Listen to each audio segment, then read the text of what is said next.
사랑하는 여러분, 혹시 우리가 평소에 무심코 하는 말 중에 이 거짓말처럼 들리지는 않지만 실상은 거짓말인 경우가 있다는 것 아십니까?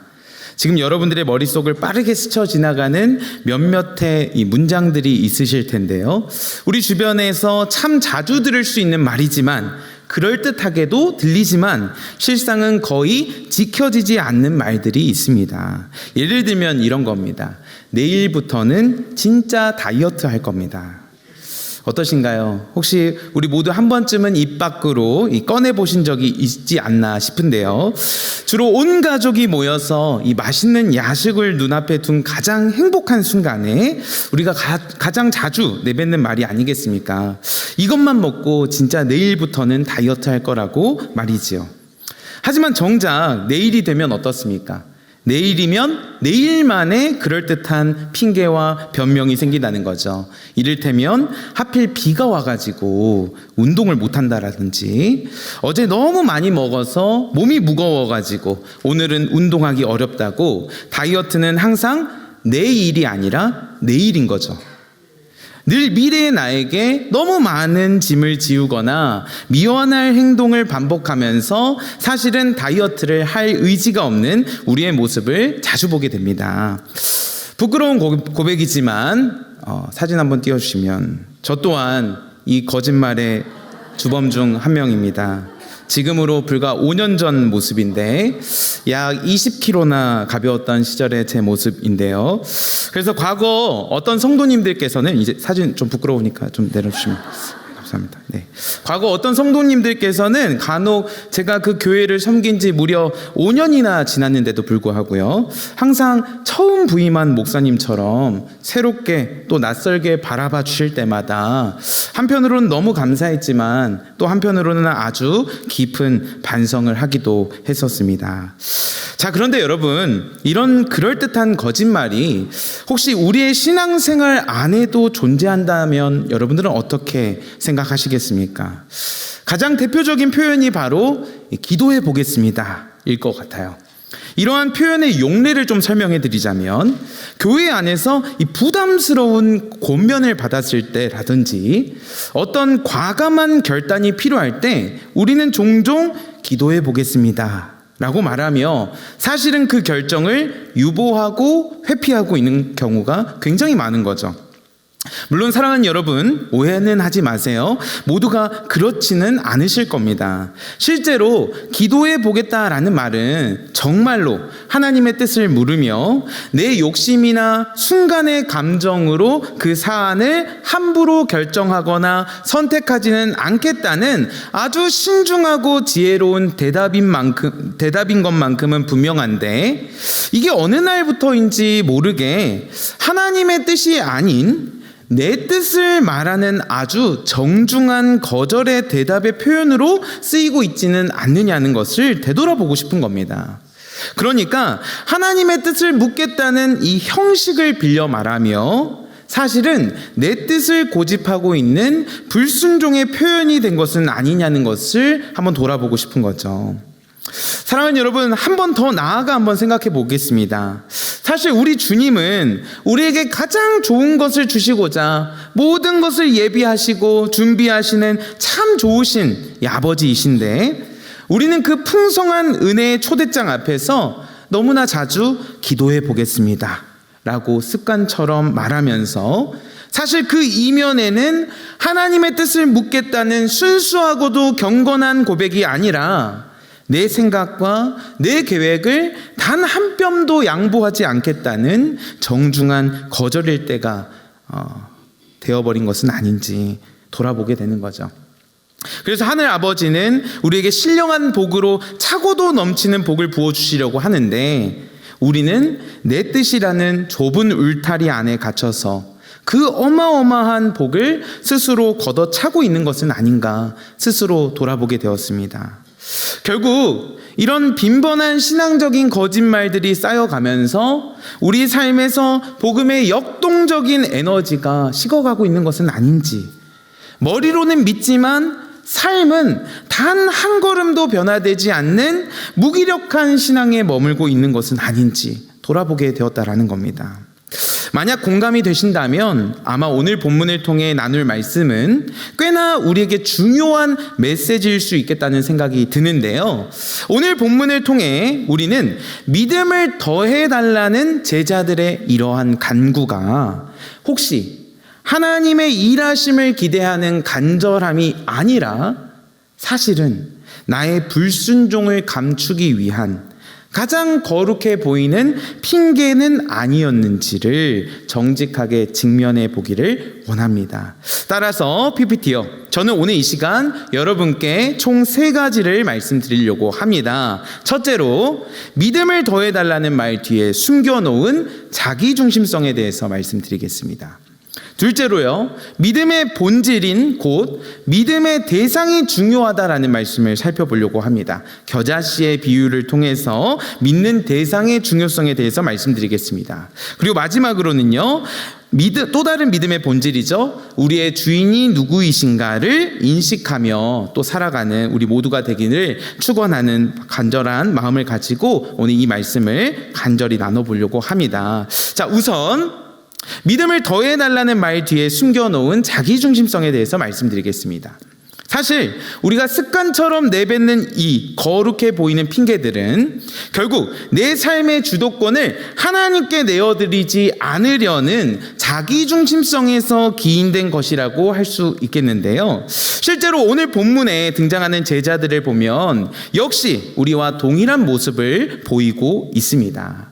오늘 본문을 보다 더 잘 이해하기 위해서 오늘 말씀의 배경에 대해서 아주 간략히 살펴보자면 오늘 본문 말씀은요, 이 누가복음 13장 10절부터 이어져 온 말씀이에요. 그러니까 누가복음 13장 10절에서부터 쭉 지속된 예수님의 가르침 뭐인가요? 곧 하나님 나라의 백성으로서 제자가 걸어가야 할 길의 결론 부분이 오늘 누가복음 17장에 소개가 되고 있는 거예요. 자, 그리고 그 제자도의 결론의 첫 마디입니다. 1절, 실족해 하지 말라는 예수님의 경고로 시작하고 있는 거예요. 여기서 실족이란 여러분, 단순히 마음이 상하는 정도가 아니라 예수님의 사역을 오해하고 믿지 못해서 죄에 걸려 넘어지는 배교의 상태를 의미하는 거예요. 그러니까 당시 상황을 고려해 보자면 유대 종교 지도자들이 이미 실족한 사람이었잖아요. 그죠? 예수님을 믿지 못했고 계속해서 죄악에 걸려 넘어졌으니까 유대 종교 지도자들부터 이미 실족한 사람이었고 그 영향으로 인해 수많은 유대 백성들이 함께 실족해가는 안타까운 상황에 놓여 있었던 겁니다. 자, 그래서 예수님께서는 지금 자신의 제자들에게도 이 말씀을 하시면서 이렇게 말씀하시는 거예요. 너희도 실족할 수 있고 또 누군가를 너희가 실족해 할 수도 있다는 전제하에 오늘 제자들에게 엄중히 경고하고 계시는 말씀인 거예요. 그런 의미를 담아서 우리 누가복음 17장 1절과 2절입니다. 우리 함께 한번 읽어볼까요? 시작! 예수께서 제자들에게 이르시되 실족하게 하는 것이 없을 수는 없으나 그렇게 하게 하는 자에게는 화로다. 그가 이 작은 자 중에 하나를 실족하게 할진대 차라리 연자 맷돌이 그 목이 매어 바다에 던져지는 것이 나으니라. 여러분, 엄중한 아주 무서운 경고의 말씀을 하고 계시는 거죠. 뭐예요? 연약한 누군가를 걸려 넘어지게 하는 자는 차라리 연자 맷돌을 목에 메고 바다에 빠지는 것이 낫다고 하실 만큼 공동체 안에서 누군가를 실족하게 하는 일을 엄중히 다루고 계시는데요. 자, 여기서 우리가 주목해야 할 표현은 2절, 작은 사람들, 작은 자들입니다. 자, 누가복음의 맥락상 이들은 아마 세상에서 소외된 가난한 자들, 당장에 누군가의 도움이 없이는 살아갈 수 없는 거지 나사로와 같은 이들을 의미했었을 것이고요. 또한 뿐만 아니라 당시 바리새인들이 죄인이라고 규정하며 멸시하고 무시했던 세리들과 창녀들을 가리키는 말이기도 했었습니다. 그러니까 좀 정리해보면 오늘 우리 주님이 지금 제자들에게 엄중히 경고하는 것은 바로 이 작은 자들에 대한 환대의 실패를 경고하고 계시는 것이고, 바리새인들이 그랬던 것처럼 제자들 역시 조금만 방심하면 자신들의 기준에 맞지 않는 사람들은 어떻게 합니까? 얼마든지 무시하거나 소홀히 대할 수 있다는 거예요. 그리고 우리 주님은 환대의 실패가 그저 예의 없는 정도, 그저 무례함의 정도의 문제가 아니라 이건 한 영혼이 하나님의 나라를 받아들이는 길을 가로막는 무서운 제약이 될 수 있음을 지적하고 계시는 거예요. 자, 여러분 어떻습니까? 우리 교회는 작은 자를 잘 환대하는 공동체인가요? 아니면 끼리끼리라는 말이 있는 것처럼 우리에게 익숙한 사람들, 마음 맞는 사람들끼리만 정을 나누는 우물 안의 잔치에 머물러 있나요? 바로 이것이 오늘 누가복음 17장을 통해 예수님께서 말씀하고 계시는 하나님 나라의 백성으로 사는 제자들의 결론이에요. 정말 쉽지 않죠. 쉽지 않죠. 쉬운 일이 아닙니다. 문제는 이게 끝이 아니라는 거예요. 누군가를 무시하지 않고 잘 배려하는 것만으로도 사실 우리에게는 너무나도 버거운 일인데, 이어지는 3절과 4절에서는 주님은 우리의 한계를 시험하는 듯한 더 높은 차원의 명령을 내리시고 계세요. 바로 무한한 용서에 대한 요구입니다. 우리 3절과 4절의 내용인데요, 다시 한번 봉독해 보겠습니다. 시작. 너희는 스스로 조심하라. 만일 내 형제가 죄를 범하거든 경고하고 회개하거든 용서하라. 4절이요. 만일 하루에 7번이라도 내게 죄를 짓고 7번 내게 돌아와 내가 회개하노라 하거든 너는 용서하라 하시더라. 아멘. 지금 주님은요, 이제 죄를 범한 형제들까지도 우리가 어떻게 대우할 것인지를 말씀하고 계세요. 물론 익히 우리가 아시다시피 잘못에 대해서는 명확히 권면하며 돌이키게 해야 될 것입니다. 하지만 예수께서 강조하시는 핵심은 그 이후에 있는 거예요. 하반절이에요. 4절. 회개한다면 너그러이 용서하되, 하루에 몇 번입니까? 7번이라도 용서를 베풀 정도로 완전히 그를 용서하라는 거예요. 여기서 7은 단순한 횟수가 아니라 끝까지 완전히 무조건 용서하라는 말씀이에요. 자, 여러분 말씀을 좀 정리해 볼까요? 우리가 타인에게 잘못을 저질러서 타인이 실족하게 되면 주님은 연자맷돌을 언급하실 만큼 엄격하게 심판하시겠다고 말씀하시는 것이고, 반대로 타인이 나에게 7번이나 반복해서 죽을 죄를 지어도 우리는 그저 무한대로 용서해야만 한다는 것이 오늘 제자도의 결론인 거예요. 여러분, 오늘 주님의 가르침이 어떻게 다가오십니까? 쉽지 않죠. 아니, 이건 못하죠. 차라리 내가 가해자가 되어서 나의 잘못을 가지고 누군가에게 용서를 빌어라 라는 말이었으면 참 쉬웠을 것이겠다 라는 생각이 들 정도로 아주 못할 일을 우리에게 요구하시는 것만 같아서 굉장히 마음이 어려운 거죠. 그러나 오늘 예수님이 하시는 말씀은 우리는 누군가를 실족하게 하는 가해자가 되어서도 안 되고, 역으로 누군가가 우리에게 크나큰 잘못을 저질렀어도 완전히 용서해야 되는 입장이 되라는 겁니다. 그게 예수님의 제자라고 이야기하는 거예요. 그래서 이 말을 들은 제자들의 자연스러운 반응이 5절에 등장하고 있는 거예요. 제가 한번 읽어드릴게요. 사도들이 주께 여짜오되 우리에게 믿음을 더하소서 하니. 사랑하는 여러분, 주님의 이 무거운 명령 앞에 제자들은 우리에게 믿음을 더하여 달라고 지금 고백하고 있습니다. 그렇습니다. 만약 이 고백이 정말 내 무능력함을 인정하는 진솔한 통회였다면 차라리 다행이었을 거예요. 순종하고 싶은 간절함은 있지만 내 힘으로는 도저히 되지 않아서 주님 앞에 엎드리며 고백한 것이었다면 하나님께서는 반드시 성령의 능력으로 함께 하셔서 우리의 무지와 무능을 덮으시고 다시 일어설 힘과 돕는 손길을 허락하실 것이란 말입니다. 하지만 사랑하는 여러분, 정말 만약에 이 문제가 능력의 부재가 아니라 의지의 부재라면 어떻습니까? 순종하고 싶지 않아서 하는 말이라면 어떻습니까? 말씀대로 살고 싶지 않은 내 고집과 아집을 숨기기 위해서 내뱉는 거룩한 거짓말이라고 한다면 어떻습니까? 이미 충분한 은혜를 받았고 복음이 무엇인지도 알지만 내 삶의 주도권을 조금 더 내려놓고 싶지 않아서 더 이상 나에게 순종을 요구하지 말라는 방어 기제로 믿음을 더해달라고 말하고 있는 것은 아닌지를 돌아보고 싶은 거죠. 사랑하는 여러분, 어쩌면 오늘날 한국교회의 가장 큰 문제는 믿음의 분량이 모자라서가 아닐 거예요. 말씀 앞에 굴복하고 싶지 않은 우리의 완악한 의지가 너무나도 많아서 오늘날 한국교회가 이토록 어려운 것은 아닐까 하는 생각이 든다라는 겁니다. 수많은 훈련을 받고 은혜의 자리를 지키면서도 현실에서는 너무나도 쉽게 편을 가르고 원수를 맺으면서 자기 이익만을 챙기는 우리의 모습은 없냐는 거죠. 그리고 사실 이것은 믿음이 부족한 것이 아니라 순종하기 싫은 마음을 믿음이 부족해서라는 핑계 뒤에 숨겨둔 자기중심성일 수 있겠다는 말씀을 드리고 싶은 거예요. 예를 들어보죠. 가정의 달 5월을 맞이하여서 자주 인용되는 구절 에베소서 5장에 보면 교회의 연합을 부부 관계로 묘사하면서 남편은 아내를 사랑하고 아내는 남편에게 복종하라고 우리에게 명령하고 있는데, 그러나 실상은 우리는 어떻게 반응하고 있나요?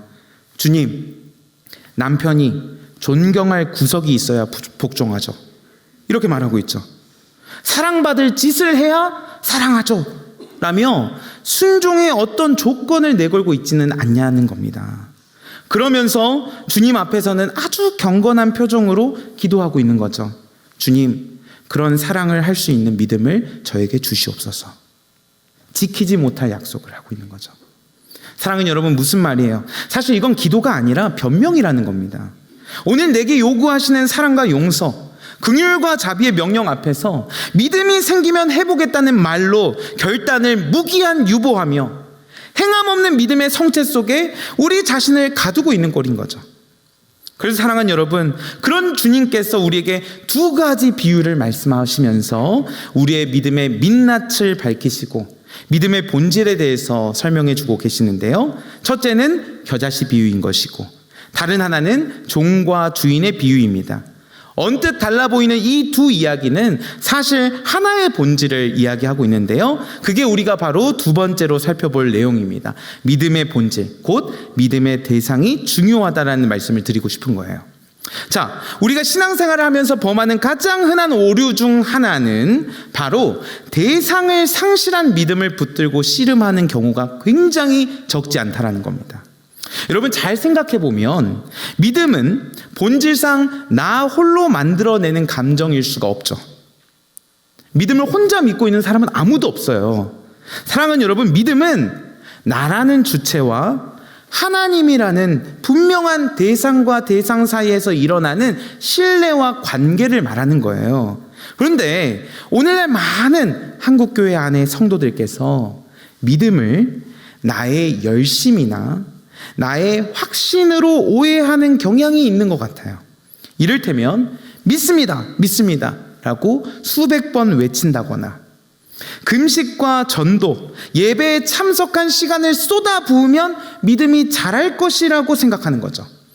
물론 그 자체도 너무나도 귀한 훈련이고 헌신이지만, 그게 잘못된 건 아니지만 그 중심에 대상이 빠져 있다면 그것은 믿음이 아니라 자기 최면, 종교적 자기 암시에 불과할 수 있다는 사실을 기억하셔야만 하는 거죠. 왜요? 대상을 잃어버린 믿음은 필연적으로 자기 열심에만 매몰되게 하거든요. 이런 신앙은 필연적으로 열심히 믿고 있는 것처럼 보이는데 늘 불안한 거죠. 내가 무언가 열심히 하지 않으면 하나님과의 관계가 끊어질 것 같은 공포감을 느끼면서 결국 기쁨 없는 종교인만을 만들어낼 뿐입니다.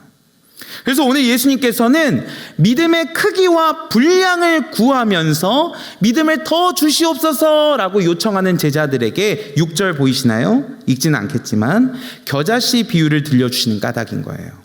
너희에게 겨자씨 한 알만한 믿음이 있었더라면 이 뽕나무더러 뿌리가 뽑혀서 바다에 심겨지리라 하였을 것이요 그것이 너희에게 순종하였으리라. 그러니까 주님의 의도는 명확한 거죠, 여러분. 너희에게 필요한 것은 더 큰 믿음이 아니라니까. 작더라도 참된 믿음인 거죠. 겨자씨만큼 작은 믿음이라 할지라도 그 믿음이 향하는 대상이 전능하신 하나님이라고 한다면 그 믿음은 뽕나무를 옮기는 기적을 일으키게 될 것이라는 말씀을 하고 계시는 거예요. 곧 다시 말해 기적은 내 믿음의 크기가 아닌 거예요. 내가 믿는 하나님의 크기에서 나오기 때문입니다. 내가 믿는 분이 전능하신 분이라고 한다면 뽕나무만 뽑겠어요? 이 산을 저 산으로 홍해도 가르게 하실 거라는 거죠. 사랑하는 여러분, 부디 기억하시기 바랍니다. 행함 없는 믿음도 우리가 분명히 경계해야 되지만 우리는 참된 믿음 없는 행함도 경계해야 되는 거예요. 히브리서 12장 2절 말씀입니다. 우리 함께 한번 읽어보려고 하는데요. 상반절만 읽어보려고 합니다. 시작!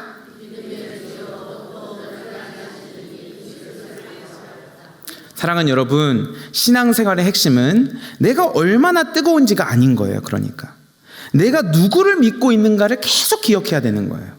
곧 다시 말해 믿음은 종교적인 열심과 노력에 빠진 나에게서 나오는 것이 아니라 우리가 믿는 대상으로부터 흘러나오는 선물이기 때문에 우리가 기억할 것은 딱 하나인 거예요. 우리가 믿는 주님은 어떤 분인지, 나를 온전케 하시며 결코 변치 않으시고 우리를 구원하기 위해 당신의 아들까지도 버리고 오실 정도로 신실하신 하나님이시라는 것을 늘 잊지 않아야 되는 거죠.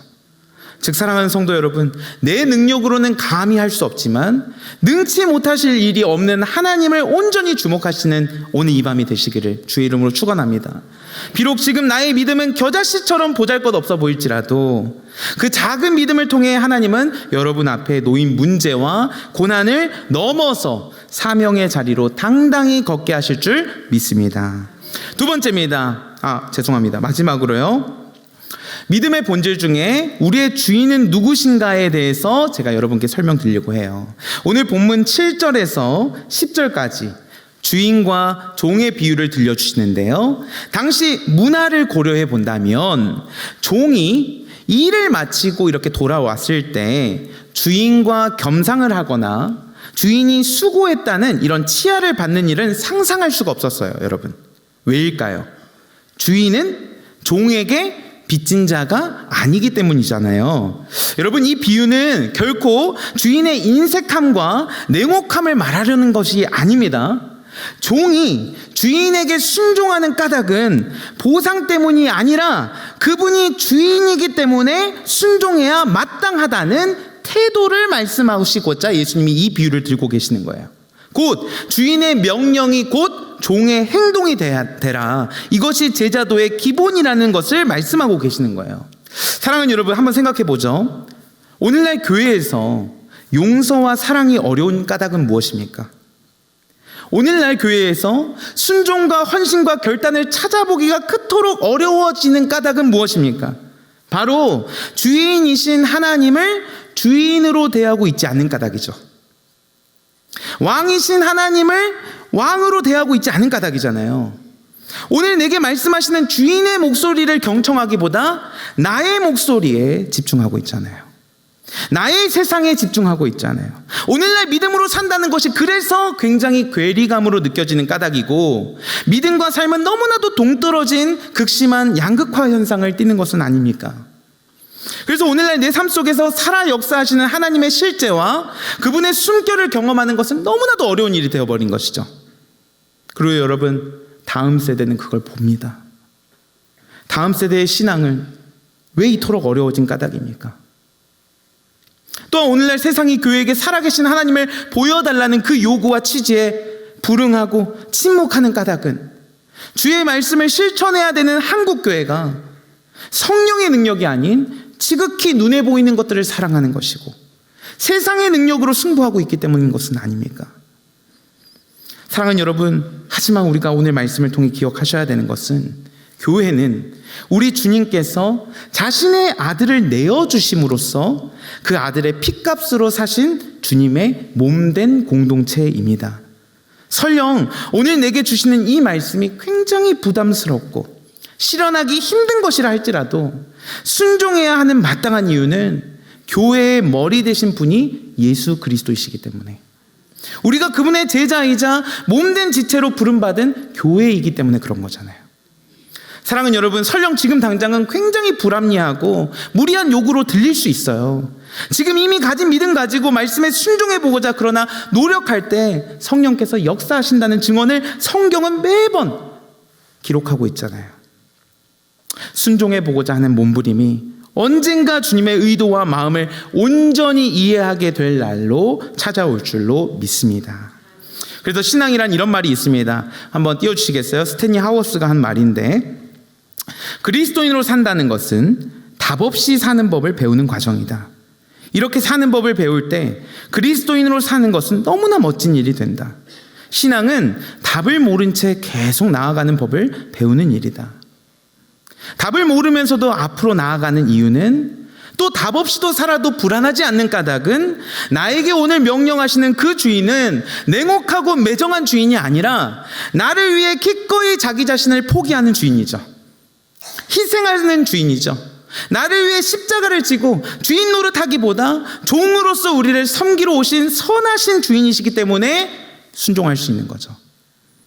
그분이 우리를 결코 환난과 고난 중에 홀로 내버려 두지 않으실 거라는 믿음, 그분이 아주 무리하고 할 수 없는 불합리한 것들을 요구하지 않으신다는 믿음이 우리 안에 있기 때문인 거잖아요. 사랑하는 여러분, 혹시 그 고민이, 순종하기 어렵다고 하는 그 까닭이 막힌 길이라고 한다면 하나님께서는 홍해의 역사를 허락하실 것입니다. 굶주려 있다면 오병이어의 기적을 베푸실 것입니다. 아픈 곳이 있다면 이렇게 세워주실 거예요. 문제보다 크시고 문제 넘어 역사하시는 세상의 주인이 바로 여호와 하나님이시라는 것을 경험하게 되시기를 주의 이름으로 축원합니다. 말씀을 묵상하며 요즘 제가 하나님께 구하고 묻고 간절히 원하는 기도 제목이 한 가지 떠올랐습니다. 바로 진짜가 되고 싶다는 겁니다. 사랑하는 여러분, 부디 오해하지 마세요. 진짜라는 말이 주는 아주 강력한 어감으로 인해서 다른 사람은 다 가짜이고 나 혼자만 진짜다라는 어떤 독선적인 말을 내뱉고 싶은 것이 아닙니다.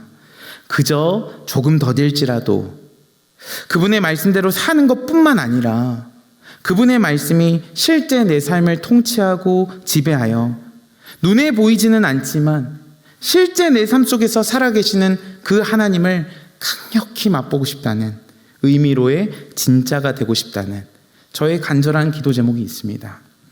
그리고 말씀을 묵상하면서 알게 되는 것은 내가 주님을 어떤 분으로 인식하고 있느냐가 내가 오늘 순종할 수 있는 만큼인 거예요. 그러니까 오늘 내게 말씀하시는 그 주님이 어떤 분이시냐를 내가 헤아리는 만큼 내가 오늘 순종할 수 있는 거예요. 주님에 대한 인식이 오늘 내 믿음의 발걸음을 이끈다는 말씀을 드리고 있는 거예요. 내가 주님을 어떤 분으로 인식하느냐가 내가 오늘 내디딜 수 있는 믿음의 한 걸음이다라는 말씀을 드리고 있는 거예요. 진짜가 되기 위해 시작해야 되는 것은 그래서 주인이신 하나님을 주인처럼 믿는 거죠. 그리고 선하신 주인이 내게 뭐라고 말씀하시는지를 잘 듣고 행동한다면 나는 미래에 뭐라도 되어 있는 거죠. 창조주 하나님이 디자인한 정하영 목사는 이 땅에 분명한 계획과 목적을 지니고 만든 목적대로 빚어져 있는 거죠. 그리고 그 순간부터는 저는 더 이상 불안하지 않을 수 있었습니다. 제 안이 그리스도로 온전히 채워져 있었기 때문입니다. 설령 내 삶에 문제가 넘쳐나지만 제 삶은 그리스도로 인해서 자신감이 넘칩니다. 과거의 실패와 실수가 저를 올가맬 수 없는 거죠. 그저 오늘 주신 그 믿음 가지고 주님 또 한번 해볼게요. 오늘은 넘어졌지만 내일 또 한번 해볼게요. 생명을 주신 분도 하나님이시고 거두신 분도 하나님이시니까 주님 말씀에 순종하다 보면 뭐라도 되어 있겠죠? 라는 믿음 가지고 소망 가지고 확신으로 하루를 살게 되는 것입니다. 따라서 사랑하는 여러분, 오늘 우리의 삶이 정말 하나님 앞에 쓰임받을 뿐만 아니라 그분이 다스리는 통치를 맛보고 싶으시다면 이 선하신 하나님을 꼭 붙드시기 바랍니다. 교회에 나와 훈련을 받는 이유, 사역팀에 헌신을 하는 이유는 얼마나 내가 오랜 기간 동안 봉사하고 섬겼는지의 주 목적이 있는 게 아니라 한 영혼을 살리기 위해 자기 목숨을 버리신 하나님의 사랑과 그 섬김을 경험하기 위해서 우리가 훈련에 참여하는 겁니다. 가가오 사역을 통해서 대상자를 작정하고 전도하는 이유는 주차마다 전도하는 내가 대견한 게 아니라 한 영혼을 애타게 기다리시는 하나님의 마음을 더 깊이 알기 위함입니다. 온 세대 연합 예배에 참여하는 이유는 하기 싫고 그 예배에 그저 참여하는 우리가 대단한 게 아니라 이 예배를 드림으로써 우리 가정의 주인 되신 하나님의 통치를 맛보고 싶어서, 무능한 내가 아니라 우리 가정을 인도하시는 그분의 손길을 느껴보고 싶어서 참여하는 것입니다. 말씀을 마무리하겠습니다. 사랑하는 여러분, 오늘 주님께서 우리에게 묻고 계십니다. 정말 믿음이 부족해서 순종하지 못하는 거야? 아니면 나를 믿고 따르려는 마음이 없는 거야? 라고 묻고 계시는 것 같아요. 우리는 종종 믿음을 더해 주시면 하겠습니다 라고 말하지만 주님은 오늘 그 겨자씨만한 믿음이면 충분하다고 말씀하시는 거예요.